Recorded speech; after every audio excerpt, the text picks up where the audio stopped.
네, 오늘 본문은 출애굽기 40장 17절부터 38절까지의 말씀을 함께 보겠습니다. 제목은 광야 생활, 하나님을 경험하는 삶입니다. 자, 본문을 지금 띄워 놨고요. 제가 대표를 읽겠습니다. 대표를 읽고 그냥 이제 눈으로 이렇게 따라오시면 될 것 같습니다. 제가 대표로 쭉 읽을 테니까요. 잘 따라오시면 좋겠습니다. 읽겠습니다. 둘째 해 첫째 달 곧 그 달 초하루에 성막을 세우니라. 모세가 성막을 세우되 그 받침들을 놓고 그 널판들을 세우고 그 띠를 띄우고 그 기둥들을 세우고 또 성막 위에 막을 펴고 그 위에 덮개를 덮으니 여호와께서 모세에게 명령하신 대로 되니라. 그는 또 증거판을 궤 속에 넣고 채를 궤에 꿰고 속죄소를 궤 위에 두고 또 그 궤를 성막에 들여놓고 가리개 휘장을 늘어뜨려 그 증거 궤를 가리니 여호와께서 모세에게 명령하신 대로 되니라. 그는 또 회막 안 곧 성막 북쪽으로 휘장 밖에 상을 놓고 또 여호와 앞 그 상 위에 떡을 진설하니 여호와께서 모세에게 명령하신 대로 되니라. 그는 또 회막 안 곧 성막 남쪽에 등잔대를 놓아 상과 마주하게 하고 또 여호와 앞에 등잔대에 불을 켜니 여호와께서 모세에게 명령하신 대로 되니라. 그가 또 금향단을 회막 안 휘장 앞에 두고 그 위에 향기로운 향을 사르니 여호와께서 모세에게 명령하신 대로 되니라. 그는 또 성막문에 휘장을 달고 또 회막의 성막문 앞에 번제단을 두고 번제와 소제를 그 위에 드리니 여호와께서 모세에게 명령하신 대로 되니라. 그는 또 물두멍을 회막과 제단 사이에 두고 거기 씻을 물을 담으니라. 모세와 아론과 그 아들들이 거기서 수족을 씻되 그들이 회막에 들어갈 때와 제단에 가까이 갈 때 씻었으니 여호와께서 모세에게 명령하신 대로 되니라. 그는 또 성막과 제단 주위들의 포장을 치고 뜰 문에 휘장을 다니라. 모세가 이같이 역사를 마치니 구름이 회막에 덮이고 여호와의 영광이 성막에 충만하매 모세가 회막에 들어갈 수 없었으니 이는 구름이 회막 위에 덮이고 여호와의 영광이 성막에 충만함이었으며 구름이 성막 위에서 떠오를 때에는 이스라엘 자손이 그 모든 행진하는 길에 앞으로 나아갔고 구름이 떠오르지 않을 때에는 떠오르는 날까지 나아가지 아니하였으며 낮에는 여호와의 구름이 성막 위에 있고 밤에는 불이 그 구름 가운데 있음을 이스라엘의 온 족속이 그 모든 행진하는 길에서 그들의 눈으로 보았더라. 아멘. 오늘 본문을 잠깐 어떤 내용이지 잠깐 보겠습니다. 이제 지난 시간에는 금송아지 사건, 이스라엘 백성들이 이제 모세를 기다리지 못해서 인내하지 못해서 아론에게 우리에게 신을 만들어내라. 그러니까 아론이 어이없게도 그 금송아지로 금을 모아서 금송아지를 만들어 놓고는 이것이 우리의 신이다, 여호와다 이렇게 하면서 했던 그 장면이 기억이 나실 겁니다. 시험을 받았죠. 그래서 하나님께서 이제 화가 나시니까 이스라엘 백성들을 진멸하겠다고 했지만 모세가 뭘 했습니까? 중보기도를 했죠. 모세의 중보기도를 통해서 하나님께서 그래도 진멸하지 아니하시지만 그렇지만 결국은 이스라엘 백성들은 가나안 땅에 들어가지 못했고 그 다음 세대가 가나안 땅을 받게 되는 그런 하나님께서 이제 결국은 이스라엘 백성들을 심판하지 않겠다고 하셨지만 그들에게 이제 그런 죄에 대한 결과론적으로 그 응당한 대가를 받게 하시는 모습을 보았습니다. 오늘은 이제 모든 성막이 다 이제 완성이 되고 하나님의 영광이 나타나는, 이거를 나중에 이제 뒤에 보면 신현한다고 되어 있는데 신이 하나님의 영광이 나타나고 모습이 나타나는 그런 모습을 볼 수가 있습니다. 그래서 오늘 제목도 이제 광야 생활 가운데 하나님을 경험하는 삶. 네. 그래서 여기도 보시면 이런 내용이 있습니다. 우리가 하나님을 매 순간 경험한다면 기쁘게 갈 수 있을 것입니다.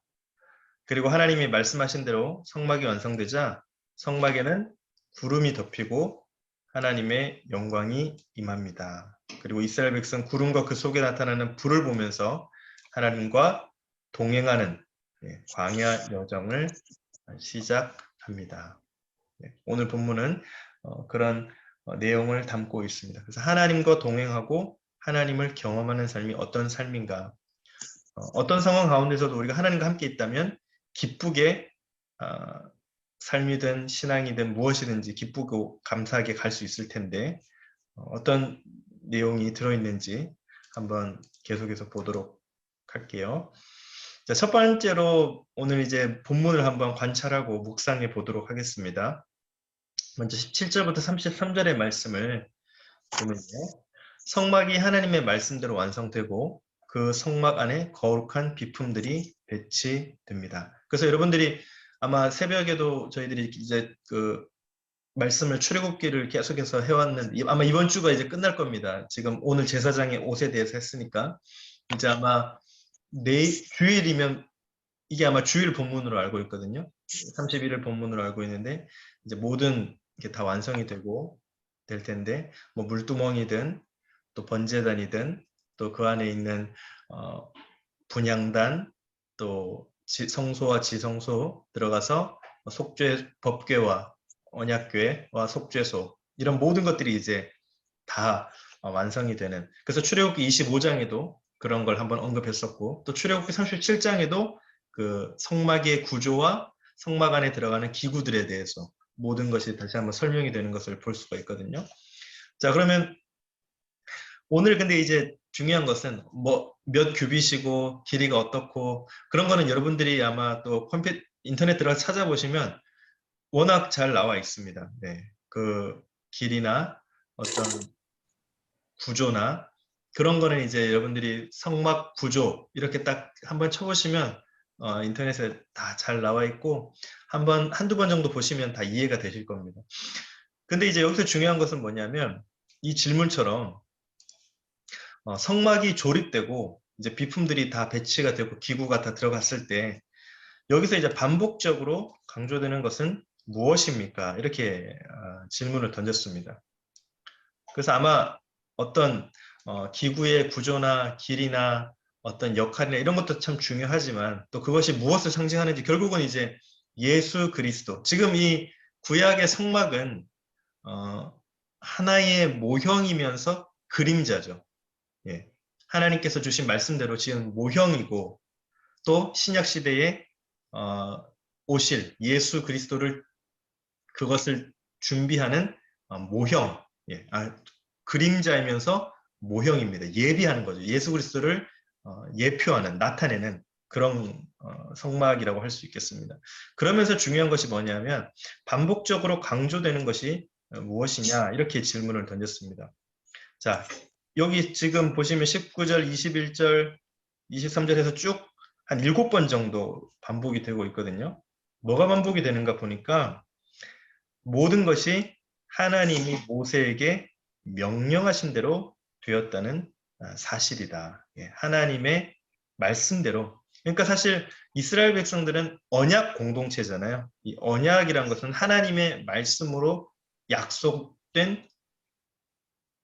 약속으로 하나님 말씀으로 약속이 체결된 그런 언약 백성이죠. 언약 백성.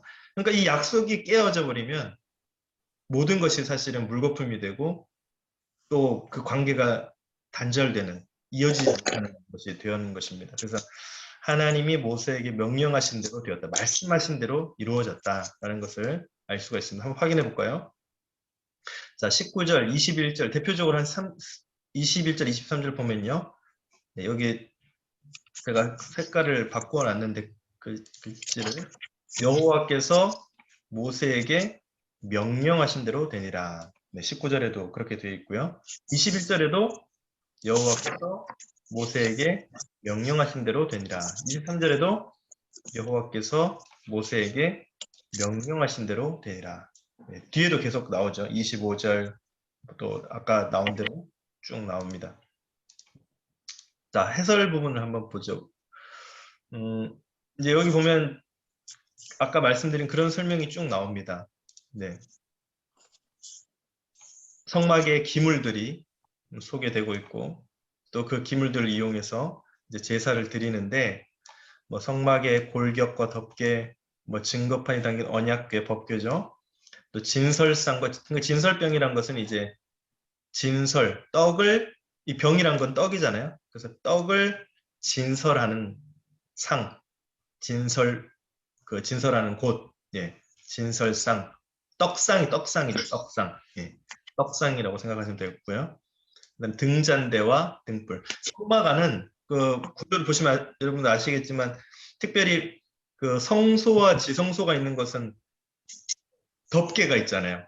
그게 방수 기능도 하지만 아주 견고한 천으로 덮개를 만들어 놨거든요. 그러니까 제사장이 그 안에 들어가서 제사를 집례하려면 어둡지 않습니까? 덮개가 가려져 있으니까 성소와 지성소에서 대제사장은 지성소까지 들어가고 제사장은 성소 지성소도 대제사장은 1년에 한 번 들어가는데 그러니까 어두우니까 등잔대가 있어야 되죠. 예, 등불을 켜야 됩니다. 예, 등잔대와 등불 그리고 분향당과 분향 예, 향을 피우는 곳이 있어야 하고요.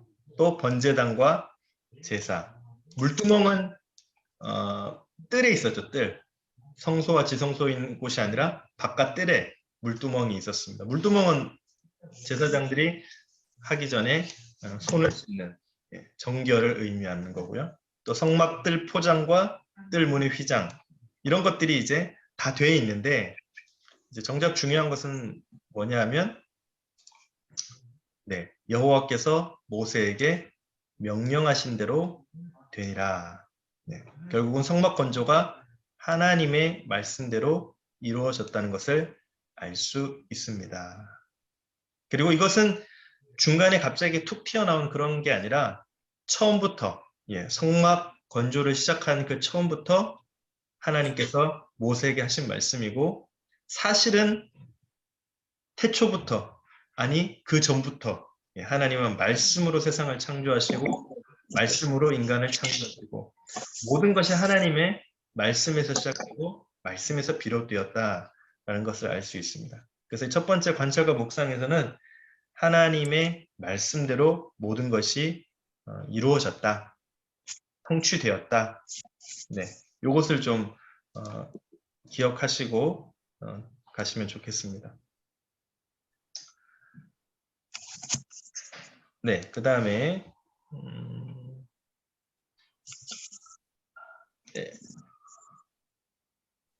네, 그 다음 여기 또 이제 추가 설명이 좀 있는데요. 오늘날 이제 성전 건축에 대해서 그러니까 여기서 이제 얘기하는 건 뭐냐면 구약에서는 사실 가시적인 성전, 그러니까 그 성막을 통해서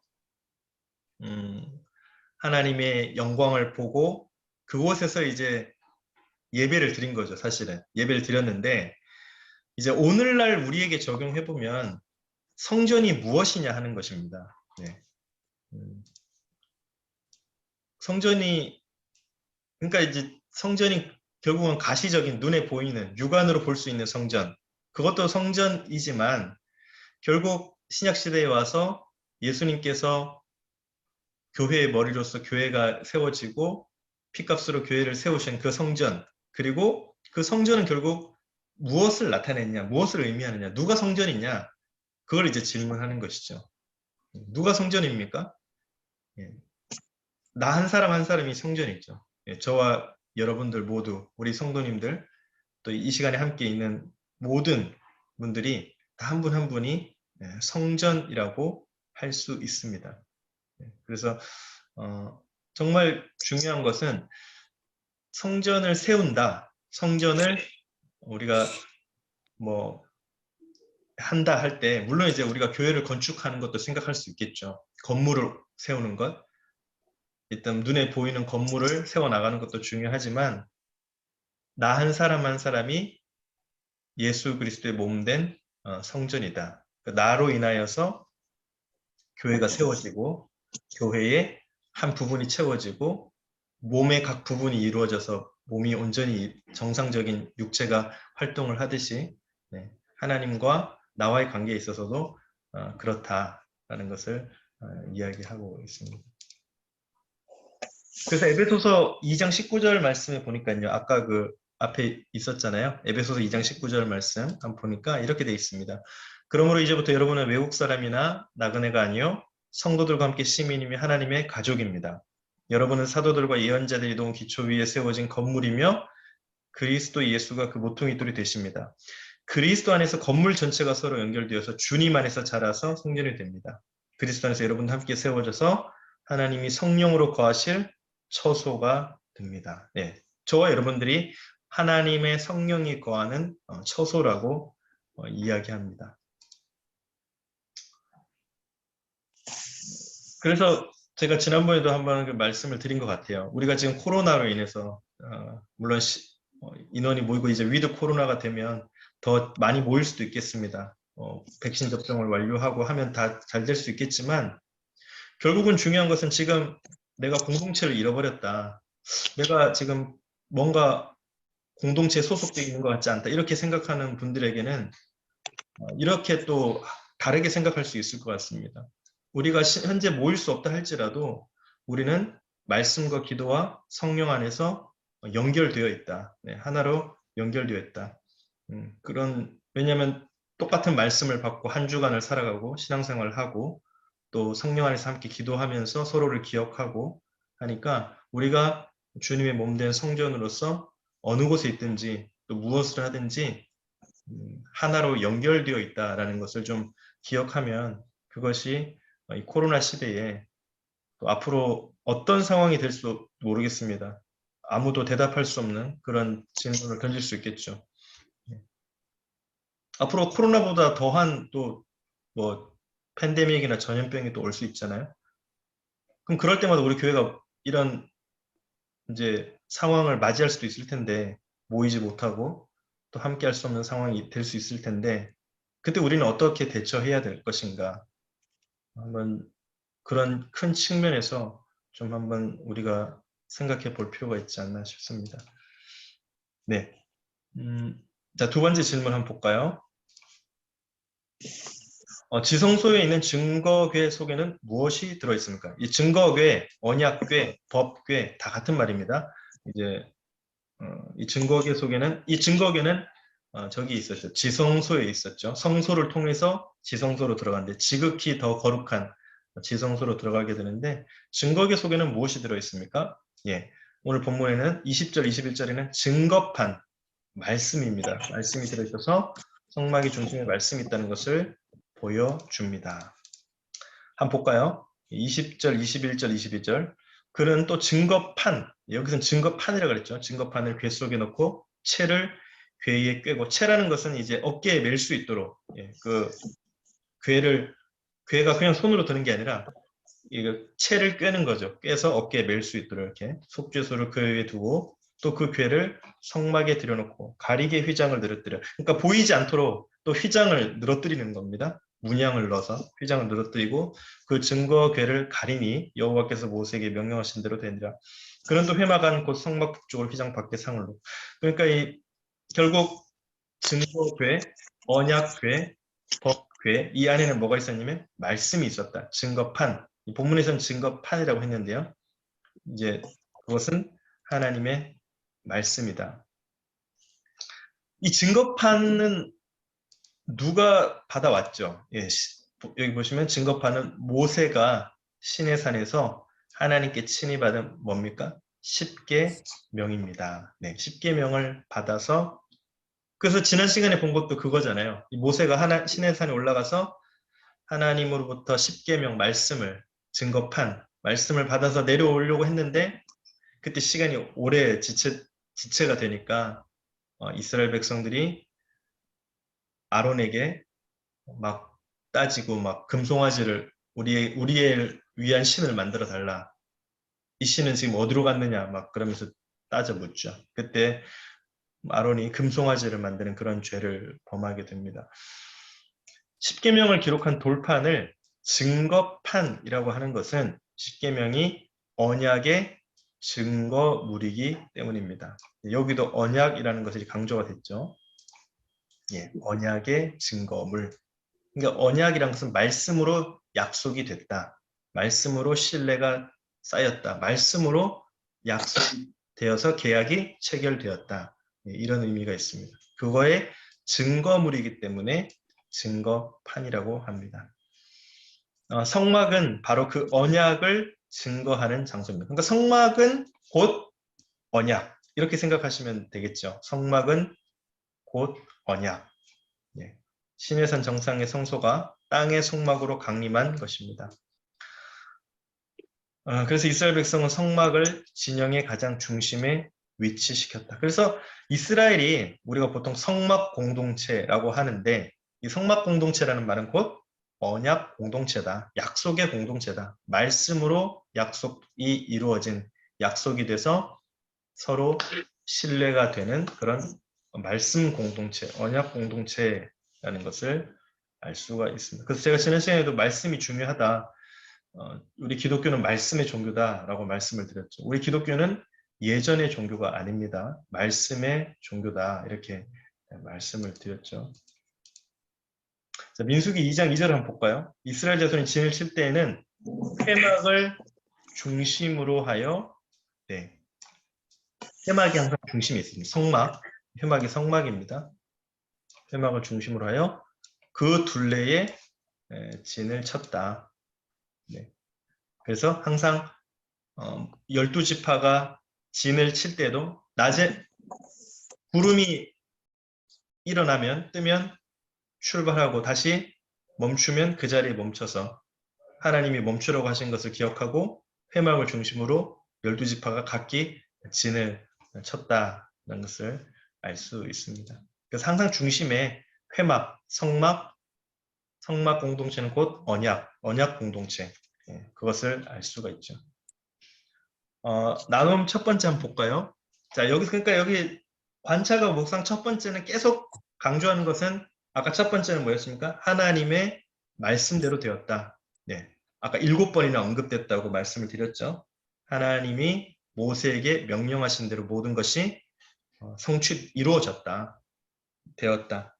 두 번째, 아까 또 지성소에 증거궤 속에 뭐가 있었습니까? 증거판 말씀이 있었습니다. 예.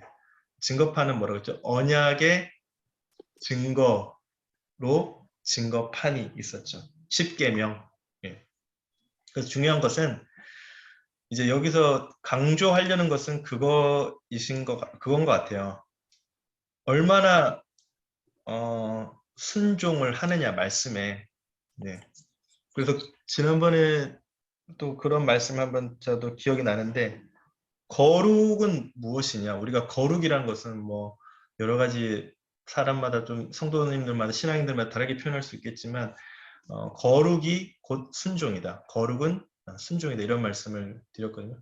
그러니까 결국 말씀이라는 그런 대단원의 차원에서 우리가 신앙생활을 한다고 보면 결국 말씀에 순종하는 것이 하나님 말씀대로 순종하는 것이 거룩이고 우리가 이 땅을 살아가는 성화된 그리스도인을 살아가는 모습이고 결국 영화의 단계까지 나아갈 수 있는 예수님 다시 재림하실 때 영광스러운 모습으로 우리도 예수님처럼 변화될 수 있는 그런 단계까지 갈 수 있는 가장 단추를 꿰는 그것은 순종이다. 그런데 여기서는 이제 특별히 뭐라고 했냐면 완전한 순종이다. 네. 결국 뭐 우리가 순종하지 않아서 아담과 하와가 첫 인류가 이제 죄를 지음으로 하나님과의 관계가 깨어졌잖아요. 거기서도 언약 관계가 깨어진 것이죠. 말씀대로 행하지 않았죠. 따먹지 말라고 했는데 따먹고 하나님의 말씀을 왜곡하고 또 유혹해서 결국 거기도 약속의 관계가 깨어진 것입니다. 그러니까 완전한 순종만이 사실은 우리가 하나님과 다시 약속의 언약 공동체로, 말씀 공동체로 묶일 수 있는 그것인데, 우리가 사실은 순종하지 못하는 그것이 하나님 우리의 사이를 갈라놓는 큰 그게 된다고 생각이 됩니다. 그래서 우리는 하나님 말씀에 순종하기 위해 어떤 노력을 하고 있습니까? 또 나도 그렇고 우리 공동체도 그렇고 또 가족이나 뭐 다 될 수 있겠죠. 우리가 순종해야 할 말씀은 무엇인지 서로 나누어 봅시다. 그러니까 아마 각자가 처한 삶의 환경마다 다를 수 있을 것 같아요. 우리 교회 같으면 지금 이제 우리 교회가 앞으로 어떻게 또 방향을 나아가야 할지 그런 하나님의 말씀을 들을 수 있는 순종이 귀가 열려야 될 것 같고요. 또 우리 여러분들이 각자 처한 또 가정 환경마다 어떤 말씀을 하시든지 그것에 순종할 수 있는 뭐 자녀들이 어려움을 겪을 수도 있고 경제적으로 힘들 수도 있고 또 건강이 안 좋을 수도 있고 여러 가지 우리 삶의 환경이 다 다른데 또 구역원들의 환경이 다 다르고 삶의 그런 범주와 모든 것이 다 다른데 차이가 좀 있는데 그것을 어떻게 우리가 말씀으로서 순종할 수 있는가 그걸 한번 구역원들과 나눠보시면 좋겠습니다. 중요한 것은 말씀, 언약 공동체 그것이 곧 순종으로 이어져야 된다. 그것도 특별히 완전한 순종이면 그것이 더 이제 우리에게 말씀이 되는 그런 걸 기억하시면 좋겠습니다. 네. 자, 두 번째 한번 볼까요? 네, 3쪽입니다. 여러분 교재 가지고 계신 분들은 3쪽을 보시면 두 번째 관찰과 묵상이 나옵니다. 이제 성막이 드디어 완성이 되고 하나님의 영광이 성막 위에 충만하게 임합니다. 자, 첫 번째 질문 한번 보겠습니다. 모세가 함부로 회막에 들어갈 수 없는 이유는 무엇입니까? 자, 아까 본문에 보니까 모세가 하나님의 이제 성막이 다 완성이 됐는데 들어갈 수 없었다라고 되어 있었거든요. 왜 들어갈 수 없었는가? 하나님의 영광이 성막에 충만하게 임했기 때문입니다. 자, 이게 무슨 말일까요? 한번 34절 볼까요? 세 번역으로 보겠습니다. 그때에 구름이 회막을 덮고 주님의 영광이 성막에 가득 찼다. 모세는 회막에 구름이 머물고 주님의 영광이 성막에 가득 찼으므로 거기에 들어갈 수 없었다. 하나님의 영광이 임했는데 하나님의 영광이 성막에 가득 찼는데 모세는 그곳에 들어갈 수 없었다라고 말합니다. 한번 보죠. 모세조차 회막에 함부로 들어갈 수 없었던 이유는 왜 거기에 들어갈 수 없었을까요? 이유는 그곳에 하나님의 영광이 임하여 있기 때문입니다. 하나님이 거룩한 상태로 계시기 때문에 누구라도 함부로 성전에 가까이 나아갈 수 없습니다. 그래서 출애굽기 앞쪽 19장 그쪽에도 보면 왜 하나님이 이스라엘 백성들이 가까이 나오지 못하게 하잖아요. 그리고 너희들은 이제 그 곳으로 나오려면 몸을 거룩히 하고 또 어떤 부부간의 관계도 하지 말고 그러면서 이제 그런 거룩성을 강조하시는 부분이 나오거든요. 그러니까 하나님의 영광의 빛은 이 땅의 모든 죄와 사망의 그림자를 물리치십니다. 그런데 사람은 그 영광의 성전에 가까이 나아가는 것이 쉽지 않습니다. 이 사실은 대단한 역설입니다. 그러니까 지금은 우리 모두가 영적인 제사장으로서 어느 곳에 있든지 무엇을 하든지 아무 때든지 하나님 앞에 나아갈 수 있잖아요. 지금은 우리가 하나님을 기도하면서 하나님 앞에 나아갈 수 있는데 이 당시에는 하나님의 영광이 빛이 임한 그 성막에 함부로 들어갈 수가 없었다. 모세조차도 들어갈 수 없었다. 이것은 그러니까 패러독스 역설이다. 이게 왜 역설인가?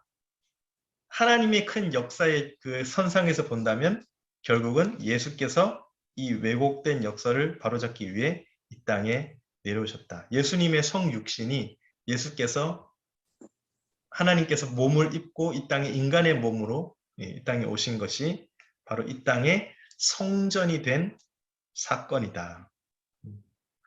말씀이 자 아까 언약 공동체라 그랬잖아요. 하나님의 태초부터의 역사의 시작은 말씀으로 시작이 되고 말씀으로 모든 것이 이루어졌는데 육신이 되어 이 땅에 오신 예수님이 출애굽기에 나타난 성경의 의미를 온전하게 성취하셨다. 자, 아까 그 제가 처음에 이스라엘 백성들의 이 성막은 하나님의 영광의 그림자이며 예수님이 다시 오실 모형을 나타낸다. 이렇게 말씀을 드렸잖아요. 그러니까 이게 무슨 의미인가? 자, 한번 보겠습니다.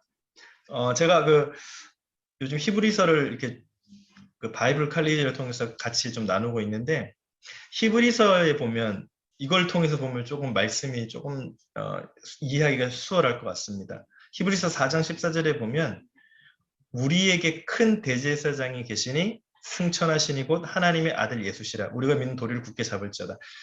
자, 구약시대 때는 이 성막 때에는 큰 대제사장도 대속죄일 1년에 한 번만 지성소에 들어갈 수 있었거든요. 예, 성소를 거쳐서 지성소에 언약궤가 있는 그것도 휘장을 걷고 가려져 있는 아주 지극히 거룩한 그 지성소로 1년에 한 번 들어갈 수 있었습니다. 그런데 예수 그리스도께서 이 땅에 오신 것은 예수님이 이 땅에 오셔서 히브리서 말씀에 보면 뭐가 되셨냐면 우리에게 대제사장이 되셨거든요. 예, 제사장이 되셨거든요. 단번에 그것도 한 번의 속죄로 우리에게 대제사장이 되셨습니다. 그래서 여기서 이제 강조하는 것, 히브리서가 강조하는 것은 뭐냐면 예수님이 왜 우리에게 위대한 대제사장이냐 그러면 아까 그랬잖아요. 역설이라 그랬잖아요. 예수님이 이 땅에 오심으로 그 역설을 깨뜨렸다라고 그랬는데 예수님이 왜 위대한 대제사장이냐? 첫 번째는 하늘들을 통과하셨기 때문이다. 그러니까 이 승천하신이란 말이 여기 우리 개역개정에서는 승천하시니 이렇게 해석을 했는데 요걸 좀 더 원문에 가깝게 보면 하늘들을 통과하셨다라는 의미를 갖고 있다는 것입니다. 예. 그것이 우리에게 위대한 대제사장이 된다는 거예요. 왜 그렇게 되느냐? 아까 제가 말씀을 드렸잖아요. 결국 이 땅에 있는 성막, 예. 땅에 있는 성막은 결국은 뭘로 귀결이 되냐면 하늘 성소로 귀결이 되거든요. 예. 이 땅에 있는 사실 눈에 보이는 것은 그림자이고 모형에 불과하다. 결국 우리가 바라고 가야 될 곳은 어디냐면 하늘 성소다. 예. 그래서 우리에게 그래서 사람이 눈에 보이는 것이 있어야 되기 때문에 이 성막을 우리에게 땅에 있는 성막을 허락해 주신 것이거든요. 그런데 아까 제가 우리 예수님께서 위대한 대제사장이 되신 이유는 하늘들을 통과하셨다 그랬잖아요. 땅에서도 보면 성소를 통과해야 지성소로 들어갈 수가 있지 않습니까? 예. 성소를 거쳐야 지성소로 들어갈 수 있는데 이 성소가 하늘들입니다. 예. 그리고 지성소는 하늘이죠. 그래서 예수님이 이 하늘 아까 승천하시니 그 말의 의미는 뭐냐면 이 하늘들 통과해서 하늘로 들어가셨다라는 그런 의미입니다.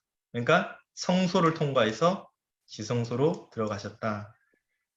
그래서 예수님께서 위대한 대제사장이 되신다. 그럼 지금 우리 주님은 하늘에서 하나님 보좌 우편에 계시죠.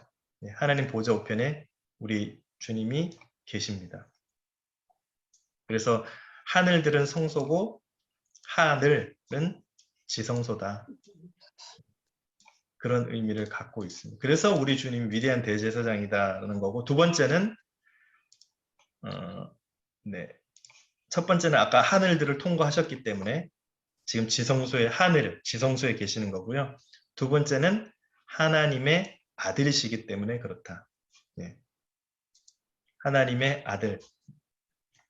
그러니까 하나님의 아들 예수 그리스도.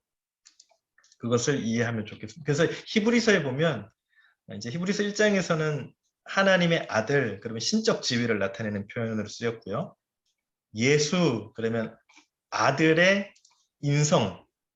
그러니까 1장에서는 신적인 것을 나타냈고 2장에서는 인성, 인간적인 쪽을 나타냈는데 신적 지위를 나타낼 때는 하나님의 아들이라고 그랬고 인간적인 것을 나타낼 때는 예수라는 표현을 썼습니다. 그래서 히브리서 4장에 보면 이 두 개가 합쳐지거든요. 하나님의 아들 예수. 그분이 곧 누구시다? 위대한 대제사장이시다.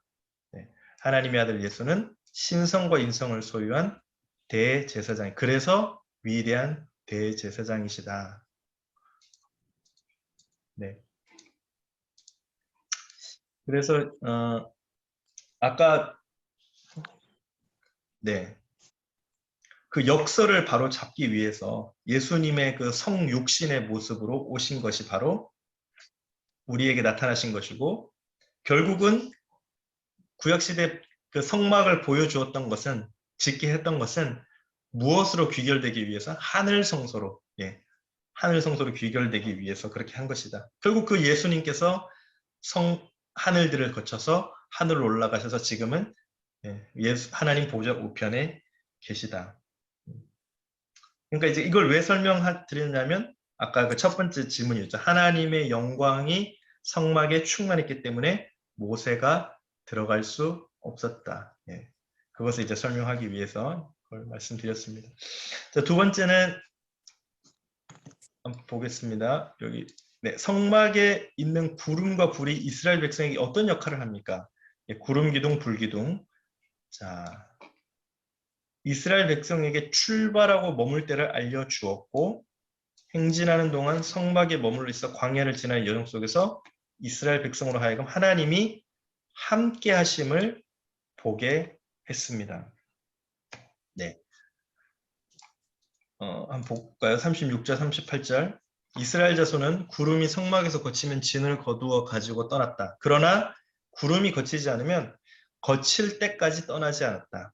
그들이 길을 가는 동안에 낮에는 주님의 구름이 성막 위에 있고 밤에는 구름 가운데 불이 있어서 낮에는 구름, 밤에는 불.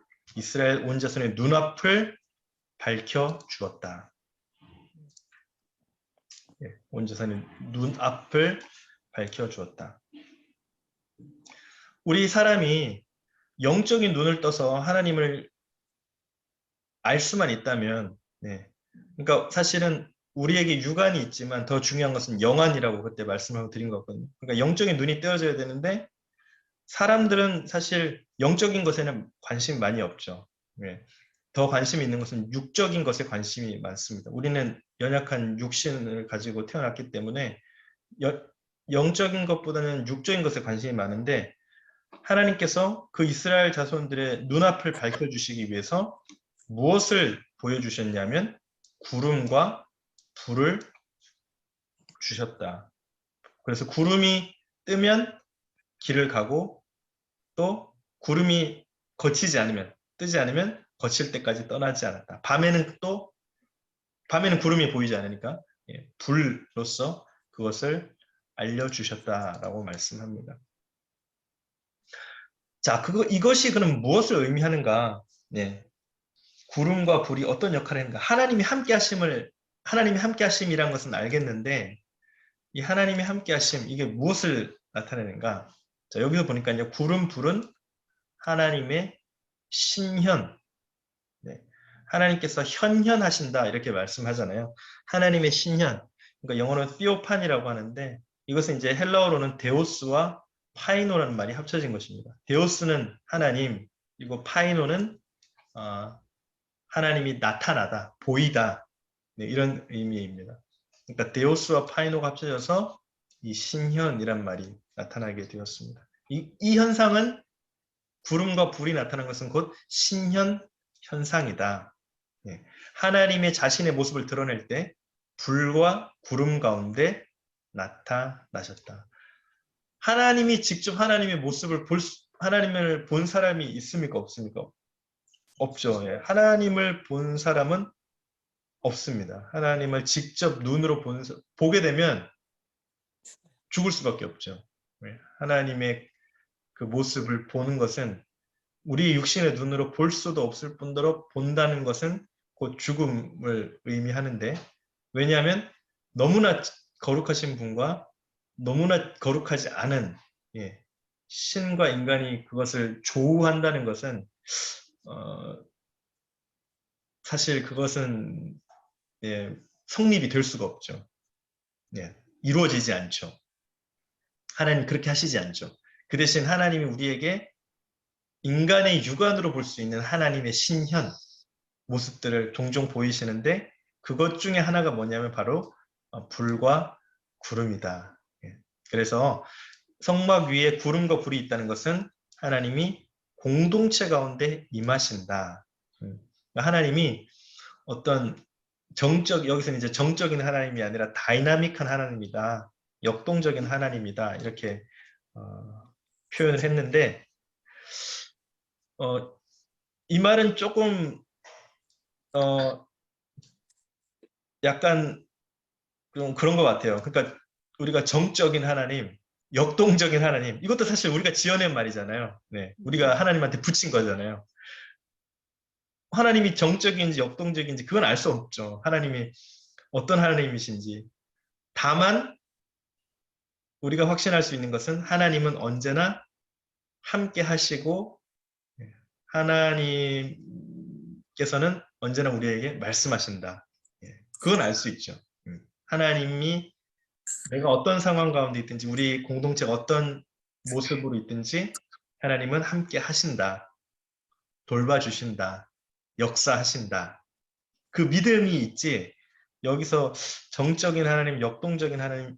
그러니까 여기는 이제 광야 상황이니까 아마 그렇게 표현을 한 것 같아요. 근데 이거는 이제 뭐 개인마다 또 다를 수 있지만 이런 표현보다는 하나님이 임마누엘 함께 하신다. 그런 하나님이시다. 그걸 좀 기억하면 좋을 것 같습니다.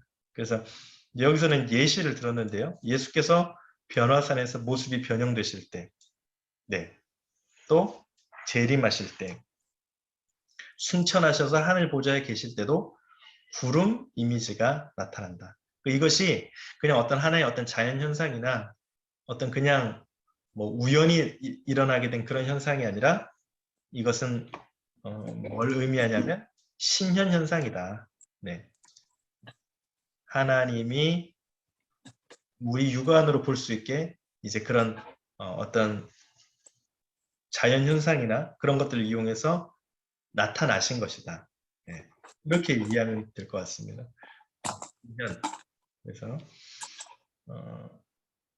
그런데 중요한 건 뭐냐면 이런 현상을 보고도 깨닫지 못한다는 것이죠. 네. 그러니까 이런 신현 현상이 나타날 때 영안이 열려 있으면 그것을 볼 텐데, 깨달을 텐데 이것조차도 깨닫지 못할 때가 많이 있다라는 것이죠. 그래서 예수님을 핍박하고 십자가에 못 박아 죽게 했고 결국 우리 인간의 욕심에 가리워진 탐욕과 그런 어떤 죄악에 가리워진 눈 때문에 마음 때문에 그것이 닫혀 있기 때문에 우리가 하나님을 알지 못하고 하나님에서 점점 더 멀어지는 것이 아닌가 그런 생각이 드는 것입니다. 그래서 마지막에 이제 여기 보시면 이렇게 표현을 해놨습니다. 우리가 예수님과 연합하여 말씀의 지배를 받으며 살 때 하늘 영광을 날마다 체험할 수 있습니다. 그러니까 아무리 뭐 신앙생활을 뭐 오래 하고 또 내가 뭐 목사라는 직분이 있어도 때로는 뭐 하나님과 전혀 관련 없는 삶을 살 때도 있는 것이죠. 예. 하나님을 믿지 않는 사람처럼 고의적인 무신론을 내세울 때도 많이 있습니다. 네. 그래서 그런 삶을 살 때가 더 많이 있죠. 그냥 하나님의 자녀답게 살기보다는 그렇게 살지 못할 때가 더 많이 있는 그런 연약한 모습이 또 있는데 하나님은 항상 우리에게 보여주시고 또 기회를 주시고 네. 또 그렇게 하잖아요. 한번 유혹을 당했을 때 넘어가지 않으면 사단 마귀가 우리를 계속해서 유혹하는데 그때마다 하나님은 또 기회를 주시잖아요. 딱 한 번에 끝내시는 것이 아니라 그 다음에 또 기회를 주시고 네, 또 그 다음에 또 돌아올 수 있는 기회를 주시는데 결국 거절하는 것은 나고 내가 그렇게 하기 때문에 하나님의 그런 마음 아픔을 좀 깨달을 수 있는 그런 상황이면 더 그런 우리가 삶을 살면 좋지 않을까 싶습니다. 네. 요한복음 14장 9절에 한번 볼까요? 여기 뭐라고 되어 있냐면요. 이때 빌립이 예수님께 빌립아, 내가 이렇게 오랫동안 너희와 함께 지냈는데도 너는 나를 알지 못하느냐? 나를 본 사람은 아버지를 보았다 그랬습니다. 예. 그러니까 우리가 예수님을 통해서 하나님께 간다고 하잖아요. 예수님을 통해서만이 하나님께 갈 수 있는데 나를 본 사람은 아버지를 본 것이다. 그런데 네가 어찌하여 우리에게 아버지를 보여주십시오 하고 말하느냐. 내가 아버지 안에 있고 아버지께서 내 안에 계시다는 것을 네가 믿지 않느냐? 내가 너희에게 하는 말은 내 마음대로 하는 것이 아니다. 아버지께서 내 안에 계시면서 자기의 일을 하신다. 내가 아버지 안에 있고 아버지께서 내 안에 계시다는 것을 믿어라. 믿지 못하겠거든 내가 하는 그 일들을 보아서라도 믿어라. 그런데 주님이 하시는 일들을 보면서조차도 믿지 않았다. 예. 그러니까 이것은 첫 번째도 두 번째도 못 믿으니까 두 번째조차도 못 믿는데 어떻게 첫 번째를 믿을 수가 있습니까? 세 번째조차도 못 믿는데 어떻게 두 번째와 첫 번째를 믿을 수 있습니까? 그 말이죠. 내가 하는 그 일들을 보아서라도 좀 믿어라. 내가 너희에게 병을 낫게 하고 죽은 사람을 살리고 그런 걸 보여주지 않느냐. 그런데도 믿지 않고 오히려 배척하고 핍박하고 죽이고 우리 인간의 어떤 그런 모습들이 이 안에 다 나타나 있는 것이죠. 네. 그러니까 항상 하나님 우리에게 기회를 주시는데 거절하는 것은 또 우리의 어떤 완악함이 또 안에 있다라는 것을 볼 수가 있습니다. 자, 두 번째 나눔 한번 볼까요? 하나님은 모세도 감히 나아갈 수 없을 정도로 어미하고 거룩하십니다. 그러나 우리는 예수님이 친히 휘장을 찍고 열어주신 길을 따라 죽지 않을 것을 확신하며 하나님 앞에 나아갈 수 있게 되었습니다. 예수님이 오심으로 말미암아 그 지성소를 가리고 있던 휘장, 그것을 예수님이 죽으실 때 찢어짐으로 말미암아 이제 우리는 언제든지 어떤 상황이 있든지 하나님 앞에 나아갈 수 있게 되었다. 이 사실이 내게 어떤 의미인지, 내 삶에 어떤 변화를 가져다 주는지 나눠봅시다. 그러니까 이거는 정말 아주 사건 중에 대사건이죠. 큰 사건이죠. 예수님이 죽으심으로 말미암아 십자가에서 죽으시고 보혈을 흘려주시고 모든 죄를 대속해 주시고 속량하시며 단번 제사로 대제사장이 되어 주심으로 말미암아 우리는 이제 언제든지 하나님 앞으로 나아갈 수 있게 되었다. 구약 시대는 생각해 보면 아무나 나갈 수 없잖아요. 대제사장도 1년에 한 번만 그것도 쥐송소로 나아갈 수 있었는데 우리는 이제 언제든지 하나님 앞에 나올 수 있잖아요. 언제든지 하나님 앞에 예배 드릴 수 있잖아요. 찬양 부를 수 있잖아요. 기도할 수 있잖아요. 누구를 통해서? 예수 그리스도를 통해서 할 수 있지 않습니까? 이것은 내게 큰 정말 감격이죠. 큰 감사죠. 찬양할 것이고 내 삶이 변화될 수 있는 그런 큰 계기가 되는 것이죠. 자, 세 번째 나눔 한번 보겠습니다. 이스라엘 백성 광야를 지난 내내 하나님의 영광을 보았습니다. 매일 매순간 그들과 함께하며 보호하시고 인도하시는 하나님을 보는 한 그들에게 광야는 두려운 곳이 아니었을 것입니다. 나는 일상에서 하나님을 어떻게 경험하고 있습니까?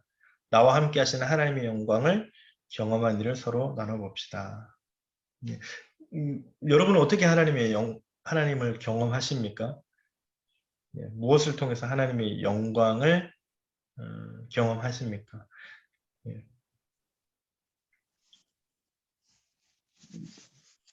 또 하나님의 영광을 보고 계십니까? 그 질문이죠. 네. 그래서 이제 구역 모임 하실 때, 그러니까 하나님의 영광이라고 하면 좀 어렵잖아요. 막막하잖아요. 나는 하나님의 영광이 별로 임하지 않는 것 같은데, 내가 하나님의 영광을 보고 있나? 하나님의 영광이 내 삶에 비춰지고 있나? 하나님의 영광이 내 삶을 이끌고 있나? 우리 가정을 이끌고 있나? 이러면 조금 어려울 것 같아요. 막막하기도 하고. 그러니까 영광이라기보다는 하나님의 함께 하심. 네. 그러니까 이스라엘 백성들은 성막을 통해서 언약 공동체로서 함께 했고, 또 우리 신약에 와서는 예수님이 십자가에 죽어주심으로 그것으로 이제 나와 항상 함께 하신다라는 그런 확증이 되었는데, 믿음의 백성이 되었는데, 어떻게 하나님의 함께 하심이 느껴지십니까? 무엇을 통해서 하나님의 함께 하심을 알 수 있습니까? 여러분 언제 그것을 느끼시는지 한번 나눠보시면 좋을 것 같습니다. 그래서 새벽에 하나님 말씀을 드릴 때, 또 뭐 주일 예배를 통해서, 때로는 예배의 자리에 있지 않더라도 내가 하나님과 깊이 교제하는 뭐 어떤 찬송가를 부르는 가운데, 또 때로는 기도하는 가운데, 때로는 뭐 그냥 아는 사람을 만났는데, 친구를 만났는데 그 친구를 통해서 하나님의 살아계심이 느껴졌습니다. 뭐 이렇게 뭐 그것도 충분히 가능하죠. 하나님께서 계시다는 것을 느꼈습니다. 또는 뭐 자연의 변화를 통해서, 뭐 때로는 그냥 홀로 있는 이 방 가운데서 그냥 가만히 혼자 있는데 하나님의 살아계심이 느껴졌습니다. 뭐 그런 고백도 나올 수 있잖아요. 그러니까 그런 여러 가지 이제 고백들이 어떻게 하면 나타날 수 있는가, 네, 한번 우리 구역원들과 나눠보시고, 네, 말을 또 하시면 좋겠습니다. 네, 혹시 뭐 질문 있으실까요? 네, 오늘 하는 가운데 잘 이해가 안 된다 하는 부분이나 어려웠던 부분이 있으시면 말씀을 해주시면 또 나누는 계기가 될 것 같습니다. 네, 다 잘 아시는군요. 네. 네, 질문이 없으신 거 보니까. 네, 알겠습니다. 자, 우리 시간 그러면 같이 한번 기도하겠습니다. 네, 같이 기도할 텐데, 아까 좀 한번 쭉 이렇게 머리 한번 떠올려 보시면 좋을 것 같아요. 어떤 게 있었는지. 아까 첫 번째는 하나님과 이스라엘 백성들이 언약 공동체로서 하나님의 말씀대로 모든 것이 이루어졌다. 내 삶이 어떻게 하나님의 말씀대로 이루어지고 있나? 그걸 한번 좀 생각해 보시면서 기도하시면 좋을 것 같고요. 또 한 가지는 모세가 그 성막이 완성됐지만 성막에 들어가지 못했잖아요. 하나님의 영광이 충만히 임했기 때문에. 근데 그것은 구약 시대이면서도 동시에 그 역설이 끼워졌다 그랬잖아요. 누구를 통해서? 예수 그리스도를 통해서 그 역설이, 그 어려웠던 것이 끼워지고 이제 우리는 언제든지 하나님 앞에 나아갈 수 있게 되었다. 그럼에도 불구하고 또 신현이라는 그런 장치를 통해서 하나님 우리에게 보여주시는데도 불구하고 나는 하나님을 믿지 못하고 왜 신뢰하지 못할까? 왜 영안이 아직도 완악하게 닫혀 있을까? 그것을 한번 좀 생각해 하시면서 기도하시면 좋을 것 같습니다. 그래서 하나님의 영광이 항상 동행하는, 하나님의 함께 하심을 느낄 수 있는 그런 좀 영적인 마음이 열리게 해달라고 기도하시면 좋을 것 같고요. 또 우리 구역원들을 위해서, 네, 또 우리 교회를 위해서, 교회가 앞으로 나아갈 길을 위해서 하나님이 주인 되셔서 이끌어 달라고, 네, 이 시간에 같이 한번 기도하고 마무리 기도 제가 하고 마치도록 하겠습니다. 자, 함께 기도하겠습니다. 하나님 감사합니다. 주님의 저희들을 모임을 하고 또 구역장님들을 통해서 주님의 말씀을 하나님께서 살아계심을 볼 수 있도록 인도하시니 감사합니다. 하나님 영광의 그 임재가 우리의 삶 가운데 곳곳에 비어있고 스며있고 우리가 깨닫지 못하였습니다. 우리가 또 눈을 뜨지 못했습니다. 영적인 마음을 열릴 수 있게 도와주시고 영적인 생각이 육적인 마음으로 육적인 곳에 신경을 쓰는 것이 아니라 더욱더 하나님 앞에 영적으로 깨어 있을 수 있도록 우리 심령의 등불이 꺼지지 않도록 주님 인도하여 주옵소서, 도와주옵소서. 그래서 우리 모두가 주님 오실 그날에 그때 이제 언제인지 알 수 없지만 준비하고 또 하나님 앞에 기도하고 깨어서 하나님이 나와 함께 하시고 우리 가정과 공동체 함께 하시는 기도할 수 있도록 주님 도와주시고 함께 하옵소서. 부학장님, 부부학장님 건강을 지켜주시고 주님의 손으로 붙잡아 주시사 언제나 함께 할 수 있도록 주님의 동행하심 가운데 건강으로 가정과 자녀들 생활 모든 것이 주님의 다스리심 안에 있고 평안 샬롬의 은혜를 누릴 수 있도록 주님 도와주옵소서. 하나님 감사합니다.